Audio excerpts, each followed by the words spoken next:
Today's quick guide is all about adding up those numbers with ease. We're going to show you how to sum a column in Google Sheets, so you can total up your data in no time. Let's dive in and get those figures working for you. Step 1. Open your spreadsheet. Kick things off by opening the Google Sheets document that contains the data you want to sum. Step 2. Select your column. Click on the letter at the top of the column that you want to sum to highlight the entire column. Step 3. Use the sum function at the bottom or top of your column, wherever you prefer.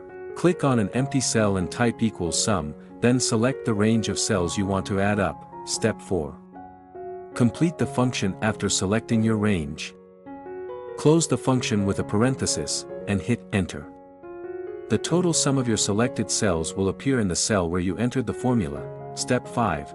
Format as needed. You can format the cell with your total sum to make it stand out by changing the font weight, size, or color, and just like that, you've summed up a column in Google Sheets. If this tutorial made your data work easier, please leave us a like and subscribe for more handy spreadsheet tips.